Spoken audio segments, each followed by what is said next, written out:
মাঝে আর মাত্র একটাই দিন, গোটা দেশের নজর এখন অযোধ্যার দিকে। রামলালার প্রাণ প্রতিষ্ঠা হবে আগামী সোমবার। ইতিমধ্যেই কিন্তু মূর্তি স্থাপন হয়ে গিয়েছে অযোধ্যা মন্দিরের গর্ভগৃহে। আর আমাদের সঙ্গে এই মুহূর্তে আমাদের দুই প্রতিনিধি রয়েছেন, অর্ণব মুখোপাধ্যায় এবং উজ্জ্বল মুখোপাধ্যায়। আমি প্রথমেই অর্ণবের কাছে চলে যাব।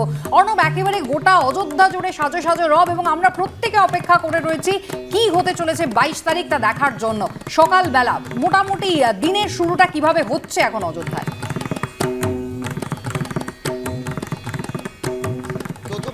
জানিয়ে রাখি, আজ থেকে সাধারণ ভক্ত দর্শকদের জন্য রামলালার দর্শন বন্ধ হলো। তোমাকে দেখিয়ে দেবো যে এই হচ্ছে জন্মভূমি পথ। এই জন্মভূমি পথ দিয়ে ঢুকেই হচ্ছে, তুমি দেখতে পাচ্ছ যে বাঁদিকে সেখানে রয়েছে একটা হেল্প সেন্টার, যেটা হচ্ছে এই রাম জন্মভূমির যে মন্দির সেখানে যাওয়ার জন্য পাস দেওয়া হতো এখান থেকে। সেই সেন্টার কিন্তু বন্ধ, এবং এখানে পুরোপুরি আমরা দেখতে পাচ্ছি যে গেট লাগিয়ে দেওয়া হয়েছে। এখানে নিরাপত্তার যারা দায়িত্বে রয়েছেন তারা এখানে রয়েছেন, আর বহু ভক্ত তারা কিন্তু বাইরে অপেক্ষা করছেন, তারা ভেতরে যেতে পারছেন না। কেন যেতে পারছেন না সেটা একটু ব্যাখ্যা করে দেওয়ার প্রয়োজন আছে। কেন যেতে পারছেন না সেটা কিন্তু একটু ব্যাখ্যা করে দেওয়ার প্রয়োজন রয়েছে। সেটা হচ্ছে যে মূল মন্দির, অর্থাৎ নতুন যে রাম মন্দির, সেই রাম মন্দিরে আমরা জানি যে কৃষ্ণশিলার যে রাম, সেই কৃষ্ণশিলার রাম তাকে বসানো হয়ে গিয়েছে। তার প্রাণ প্রতিষ্ঠা হয়নি, কিন্তু বসানো হয়ে গিয়েছে। অন্যদিকে পুরনো যে অস্থায়ী রাম মন্দির ছিল, সেখানে যে রামলালার মূর্তি ছিল, সেই রামলালার মূর্তি গতকাল সন্ধেবেলায় কিন্তু নতুন মন্দিরে নিয়ে চলে যাওয়া হয়েছে। অর্থাৎ ভক্তরা যারা যেতেন তারা তো নতুন মন্দিরে তারা যেতে পারতেন না, তারা যেতেন হচ্ছে অস্থায়ী মন্দিরে। কিন্তু সেখানে রামলালা এখন আর নেই, সেই রামলালা চলে গেছেন নতুন মন্দিরে, যে নতুন মন্দিরে 22 তারিখ প্রাণ প্রতিষ্ঠা হবে। তো স্বাভাবিকভাবে 22 তারিখ যেহেতু প্রাণ প্রতিষ্ঠা হবে, এবং প্রাণ প্রতিষ্ঠার দিনও প্রচুর মানুষ আসবেন, ভিআইপি মানুষজন আসবেন, এবং তারা 23 তারিখ অবধিও পুজো দেবেন।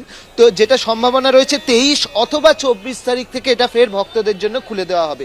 এই মুহূর্তে কিন্তু রাম মন্দিরে ভক্তরা, আবারও বলে রাখি, ভক্তরা আসবেন না এই মুহূর্তে, তারা দর্শন পাবেন না রামলালার। আর ফের প্রাণ প্রতিষ্ঠার পরে তারা দর্শন পাবেন। তো স্বাভাবিকভাবে বিভিন্ন জায়গা থেকে মানুষজন এসছেন, তাদের সঙ্গেও আমরা কথা বলার চেষ্টা করব, কোথা থেকে তারা এসছেন এবং কি অবস্থা, তাদের সঙ্গে কথা বলার চেষ্টা করব। এখানে অনেকেই কাহা সে আ रहे हैं? हम लोग काशी से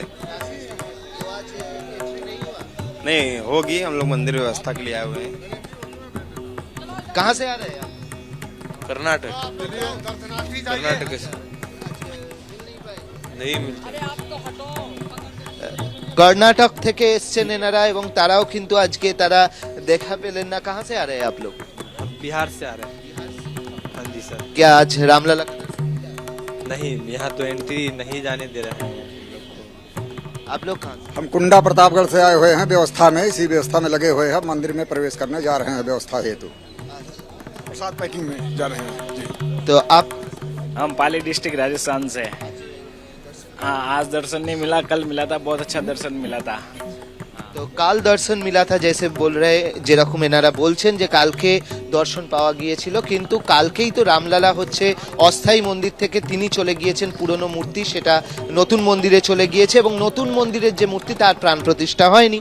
তো সেই জায়গা থেকে আজকে কিন্তু এখানে আমরা দেখতে পাচ্ছি যে পুরোপুরি দর্শন বন্ধ রয়েছে, এবং এখানে নিরাপত্তায় যারা রয়েছেন তারা কিন্তু এখানে দায়িত্ব নিয়ে নিয়েছেন, এবং যেহেতু প্রধানমন্ত্রী সহ অন্যান্য ভিআইপিরা আসবেন, তাই নিরাপত্তার কিন্তু কড়াকড়ি শুরু হয়ে গিয়েছে। একেবারে অর্ণব, তুমি আমাদের সঙ্গে থাকো, আমি উজ্জ্বলের কাছে চলে যাব। উজ্জ্বল, দর্শন বন্ধ রয়েছে, কিন্তু 22শে জানুয়ারির এই অনুষ্ঠানে অংশগ্রহণ করতে এবং সেই উদ্দেশ্যে আরো অনেক ভক্তরা আসছেন, তাদের থাকার ব্যবস্থা কোথায় হয়েছে? অযোধ্যায় সব মিলিয়ে এখন কতটা ভিড়?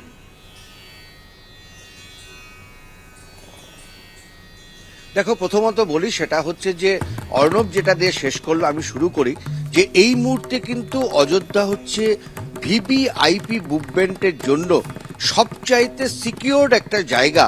তার কারণ আমরা গতকাল রাত পর্যন্ত দেখেছি, রাত 11টা পর্যন্ত মুখ্যমন্ত্রী তিনি নিজে গোটা অযোধ্যাতে ঘুরে ঘুরে নিরাপত্তা ব্যবস্থা থেকে শুরু করে যা যা জায়গা আছে সেগুলোকে তিনি সুনিশ্চিত করার চেষ্টা করেছেন। এবং যখন মুখ্যমন্ত্রী এখানে মুভমেন্ট করেন তখন আমরা দেখেছি যে সমস্ত রাস্তা বন্ধ করে দেওয়া হয়, মুখ্যমন্ত্রী যে সমস্ত রাস্তা দিয়ে যায়, ফলে এতটা নিরাপত্তা বলায় আজকের পর থেকে কিন্তু আস্তে আস্তে ভিভিআইপিরা আসতে শুরু করবেন অযোধ্যায়। এবং এই যে অযোধ্যায় তারা পা রাখবেন যাতে কোথাও কোনো রকমে কোনো সমস্যা তৈরি না হয়, তার জন্য কিন্তু একেবারে নিরাপত্তা বলয় মুড়িয়ে ফেলা হচ্ছে।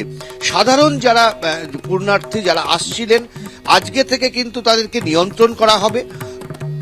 বলা হচ্ছে 8 থেকে 9 হাজার মানুষ যখন এই রামলালার মূর্তির প্রাণ প্রতিষ্ঠা হবে সেই সময় তারা উপস্থিত থাকবেন এবং বাকি যারা আছেন তাদেরকে কিন্তু মন্দিরের ধারে কাছেও ঘেঁষতে দেওয়া হবে না, অনেক আগেই তাদেরকে কিন্তু আটকে দেওয়া হবে। কাল থেকে সেই প্রক্রিয়া শুরু হয়েছে। আজকে যারা মন্দির পর্যন্ত অন্তত পৌঁছতে পেরেছেন নিশ্চিতভাবেই বিকেলের পর থেকে সেই রাস্তাও কিন্তু বন্ধ করে দেওয়া হবে, কারণ এতটাই নিরাপত্তার ক্ষেত্রে জোরদার আঁটোসাঁটো করা হচ্ছে। এবং যারা আসছেন আমরা দেখেছি যে তুমি যেটা জানতে চাইলে, এখানে দু ধরনের মানুষ আসছেন, অনেকে সাইকেলে চেপে আসছেন, অনেকে পায়ে হেঁটে আসছেন। এই যারা আসছেন তাদের ক্ষেত্রে বিভিন্ন মঠ আছে, সেখানে তাদের জায়গা হচ্ছে, কারণ হোটেলগুলোর দাম এই মুহূর্তে কার্যত আকাশ ছোঁয়া। সমস্ত হোটেল কোনোটা 20,000, কোনোটা 30,000, এমনকি 50,000 টাকা পর্যন্ত রুম ভাড়া হচ্ছে, যেগুলো সাধারণভাবে 1,500, 2,000, 3,000 টাকায় পাওয়া যায় এবং সেগুলো অনেক আগে থেকে বুক করা রয়েছে। ফলে কেউ যদি মনে করেন যে তিনি অযোধ্যায় আসবেন, একটি হোটেলে থাকবেন এবং তারপরে তিনি রাম মন্দিরে যাবেন দেখতে, তার কিন্তু কোনো উপায় নেই, কারণ গোটা অযোধ্যা থেকে শুরু করে এই যে অঞ্চলটা রয়েছে সেখানে কিন্তু কোনো ধরনের হোটেল পাওয়া যাচ্ছে না, এতটাই ক্রাইসিস, সবটাই কিন্তু আগের থেকে বুক করা। ফলে সব মিলে যে পরিস্থিতি হয়েছে তুমি দেখো, অতনু যে ছবি দেখাচ্ছে যে ক্রমশ কিন্তু সেজে উঠছে গোটা অযোধ্যা। সকাল রাত্রিবেলা আমরা যে অযোধ্যাকে দেখে রাত্রিবেলা হোটেলে ফিরি, সকালবেলা কিন্তু সেই অযোধ্যার রূপ চেঞ্জ হয়ে যাচ্ছে। হোর্ডিং থেকে শুরু করে গোটা অযোধ্যা এই মুহূর্তে একেবারে ঝা তকতকে, বলা যেতে পারে যে অযোধ্যাকে যেভাবে সাজিয়ে তোলা হয়েছে সেটা একটা মডেল হতে পারে যে একটা শহরকে মাত্র 1.5 বছর 1 বছরের চেষ্টায় কিভাবে সাজিয়ে তোলা যায়।